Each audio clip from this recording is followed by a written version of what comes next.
રોજ સવારે અને સાંજે દેવી કવચનો પાઠ અવશ્ય સાંભળવો.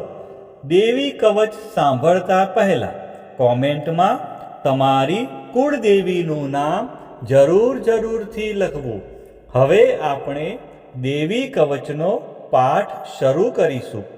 ઓમ ચંડિકા દેવીને નમસ્કાર. માર્કંડેયજીએ કહ્યું, હે પિતામહ, જે આ સંસારમાં પરમ ગોપનીય અને મનુષ્યનું બધી રીતે રક્ષણ કરનારું છે, અને જેને તમે અત્યાર સુધી બીજા કોઈ સામે પ્રગટ ન કર્યું હોય એવું કોઈ સાધન મને કહી બતાવો. બ્રહ્માજી બોલ્યા, હે બ્રાહ્મણ, એવું સાધન તો એકમાત્ર દેવીનું કવચ જ છે, જે ગોપનીય કરતાં પણ પરમ ગોપનીય, પવિત્ર તથા બધા પ્રાણીઓ ઉપર ઉપકાર કરનારું છે. હે મહામુનિ, તે તમે ધ્યાનથી સાંભળો. દેવીની 9 મૂર્તિઓ છે. તેમને નવદુર્ગા કહે છે. તેમના અલગ અલગ નામો બતાવવામાં આવે છે.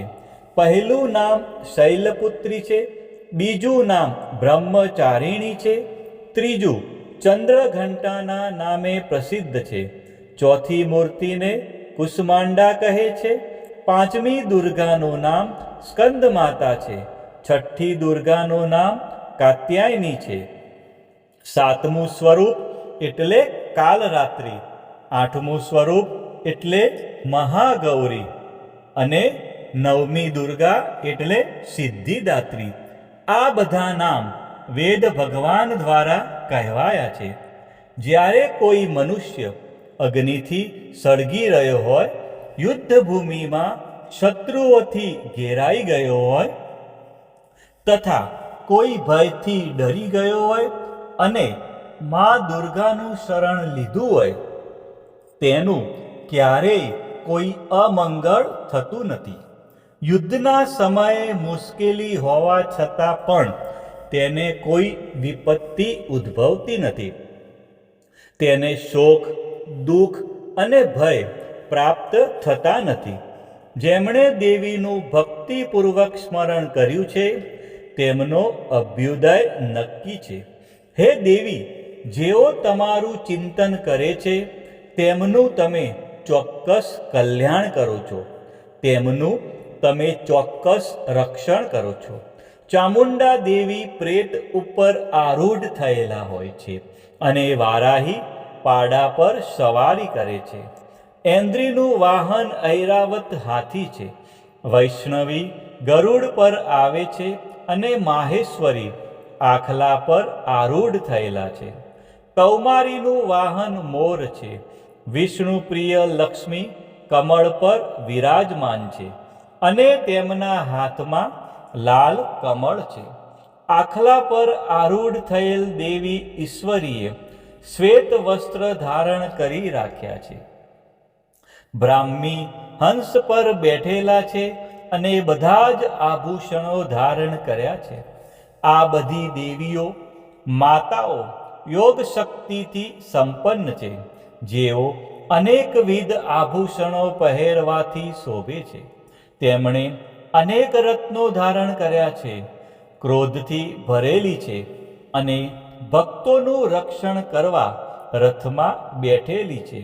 આ દેવીઓના હાથમાં શંખ, ચક્ર, ગદા, શક્તિ, હળ, મુસળ, ખેટક, તોમર, કુહાડી, દોરડું, કુંત, ત્રિશૂળ અને ઉત્તમ પ્રકારના ધનુષ્ય ધારણ કરેલા છે. દૈત્યોના શરીરનો નાશ કરવો અને ભક્તોને અભયદાન આપવું, દેવતાઓનું હિત કરવું એ તેમના શસ્ત્ર ધારણનો ઉદ્દેશ છે. મહારૌદ્ર રૂપ, અત્યંત ઘોર પરાક્રમી, મહાબલી અને મહા ઉત્સાહયુક્ત હે દેવી, તમે મહાન ભયનો નાશ કરનારા છો. તમને મારા નમસ્કાર છે. તમારી સામે જોવું પણ મુશ્કેલ છે. શત્રુઓનો ભય વધારનારા હે જગદંબિકા, મારું રક્ષણ કરો. પૂર્વ દિશામાં ઐન્દ્રી શક્તિ મારું રક્ષણ કરે. અગ્નિ ખૂણામાં અગ્નિ શક્તિ, દક્ષિણ દિશામાં વારાહી તથા નૈઋત્ય ખૂણામાં ખગધારિણી મારું રક્ષણ કરે. પશ્ચિમ દિશામાં વારુણી અને વાયવ્ય ખૂણામાં હરણ પર સવારી કરનારા દેવી મારું રક્ષણ કરે. ઉત્તર દિશામાં કુમારી અને ઈશાન ખૂણામાં શૂલધારિણી મારું રક્ષણ કરે. હે બ્રહ્માણી દેવી, તમે ઉપરની બાજુએ મારું રક્ષણ કરો. હે વૈષ્ણવી દેવી, તમે નીચેની બાજુએ મારું રક્ષણ કરો. આ જ પ્રમાણે શબ જેનું વાહન છે તે ચામુંડા દેવી દસે દિશાઓમાં મારું રક્ષણ કરો. જયા આગળની બાજુએ અને વિજયા પાછળની બાજુએ રક્ષણ કરે. ડાબા ભાગે અજિતા દેવી, જમણા ભાગે અપરાજિતા દેવી મારું રક્ષણ કરે. ઉદ્યોતિની શિખાનું રક્ષણ કરે અને ઉમા દેવી મારા મસ્તક પર વિરાજિત થઈને મારું રક્ષણ કરે. માલાધરી દેવી મારા કપાળનું અને યશસ્વિની મારી ભમરોનું રક્ષણ કરે. ત્રિનેત્રા ભમરોના મધ્ય ભાગનું અને યમઘંટા દેવી નાસિકાઓનું રક્ષણ કરે. શંખિની દેવી બંને આંખોના મધ્ય ભાગનું રક્ષણ કરે અને દ્વારવાસીની કાનોનું રક્ષણ કરે. કાલિકા દેવી ગાલોનું તથા સાંકરી દેવી કાનોના મૂળ ભાગોની રક્ષા કરે. સુગંધા દેવી નાસિકાઓની અને ચર્ચિકા દેવી ઉપરના હોઠનું રક્ષણ કરે. અમૃતકલા નીચેના હોઠનું અને સરસ્વતી જીભનું રક્ષણ કરે. કૌમારી દેવી મારા દાંતોનું અને ચંડિકા દેવી કંઠ ભાગોનું રક્ષણ કરે. ચિત્રઘંટા દેવી ગળાની ઘંટિકાનું અને મહામાયા દેવી તાળવાનું રક્ષણ કરે. કામાક્ષી દેવી દાઢીનું અને સર્વમંગલા દેવી મારી વાણીનું રક્ષણ કરે. નીલગ્રીવા દેવી કંઠના બહારના ભાગનું અને અન્ન નલિકાનું કૌબેરી દેવી રક્ષણ કરે. ખગીની દેવી બંને ખભાઓનું અને વ્રજધારિણી દેવી મારા બંને બાહુઓનું રક્ષણ કરે. દંડીની દેવી બંને હાથોનું અને અંબિકા દેવી આંગળીઓનું રક્ષણ કરે. સુલેશ્વરી નખોનું રક્ષણ કરે અને કુલેશ્વરી દેવી કુખ અને પેટનું રક્ષણ કરે. મહાદેવી બંને સ્તનોનું અને શોક વિનાશીની દેવી મનનું રક્ષણ કરે. લલિતા દેવી હૃદયનું અને શૂલધારિણી દેવી ઉદરનું રક્ષણ કરે. કામિની દેવી નાભીનું અને ગુહેશ્વરી દેવી ગુહ ભાગનું રક્ષણ કરે. પૂતના દેવી અને કામિકા દેવી લિંગનું અને પાડાને વાહન બનાવનાર દેવી ગુદાનું રક્ષણ કરે. ભગવતી દેવી કટી પ્રદેશનું અને ઘૂંટણોની રક્ષા વિંધ્ય વાસીની દેવી કરે. સર્વ કામનાઓ પૂરી કરનારા દેવી જંઘાઓનું રક્ષણ કરે. નારસિંહી દેવી પિંડીઓનું રક્ષણ કરે. તૈજસી દેવી બંને પગોના પૃષ્ઠ ભાગનું રક્ષણ કરે. શ્રીદેવી પગોની આંગળીઓનું અને તલવાસીની દેવી પગના તળિયાનું રક્ષણ કરે.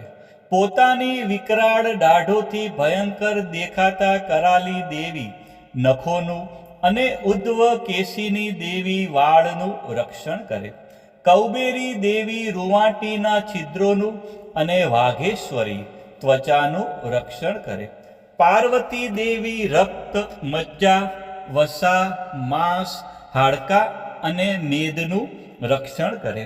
પદ્માવતી દેવી કમળ કોષોના મૂળ ભાગનું રક્ષણ કરે અને ચૂડામણી દેવી કફનું રક્ષણ કરે.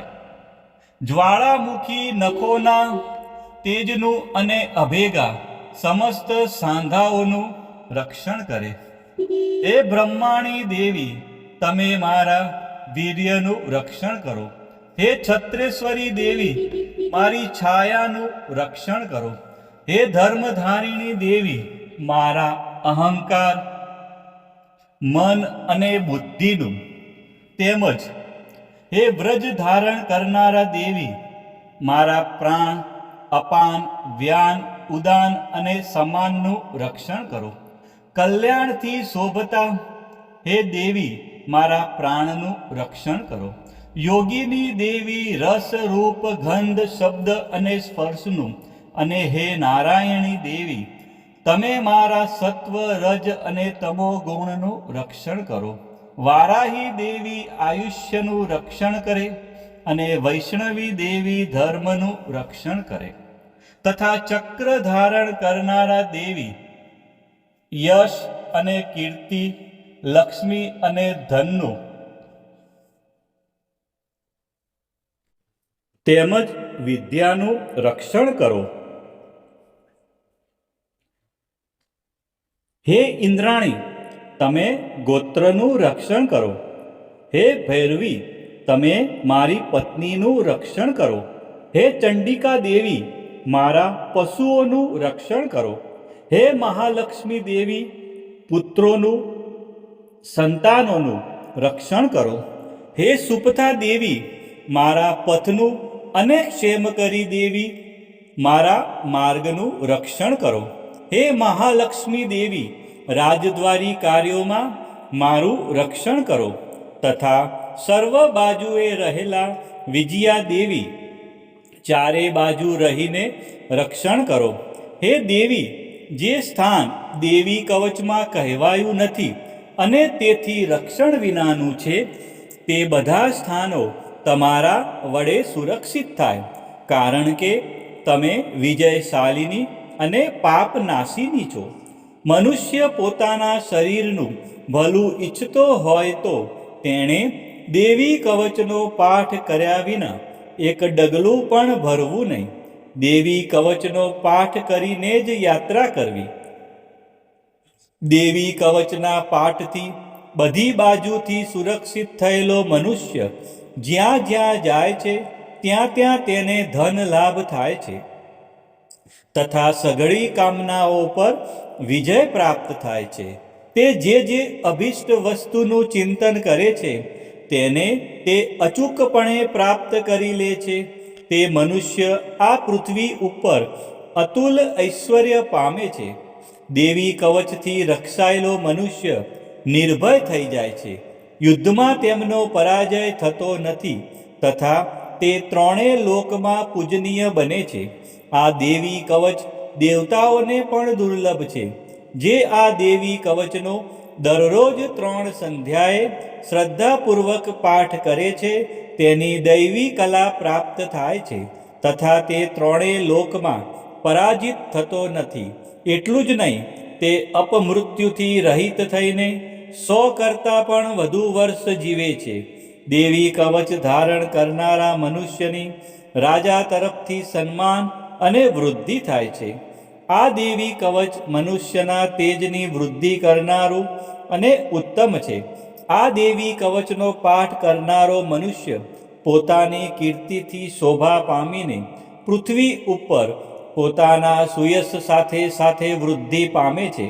જે પહેલા દેવી કવચ કરીને સપ્તસતી ચંડી પાઠ કરે છે તેની જ્યાં સુધી વન પર્વત હોય ત્યાં સુધી તે આનંદથી યુક્ત આ પૃથ્વી ઉપર રહે છે. તેના પુત્રો, પૌત્રો, સંતાન પરંપરા બનેલી રહે છે. પછી દેહાંત થતાં તે મનુષ્ય મહામાયાની કૃપાથી નિત્ય પરમપદને પામે છે, જે દેવતાઓને પણ દુર્લભ છે. તે સુંદર દિવ્ય રૂપ ધારણ કરે છે અને કલ્યાણ શિવની સાથે આનંદનો ભાગી બને છે. બોલો શ્રી અંબે માત કી જય, ચામુંડા માત કી જય, ખોડિયાર માત કી જય, ઉમિયા માત કી જય, મહાકાળી માત કી જય, બહુચર માત કી જય, 64 જોગણી માત કી જય, વારાહી માત કી જય. આ પ્રમાણે રોજે રોજ સવારે, બપોરે અને સાંજે દેવી કવચનો પાઠ કરવો અથવા સાંભળવો.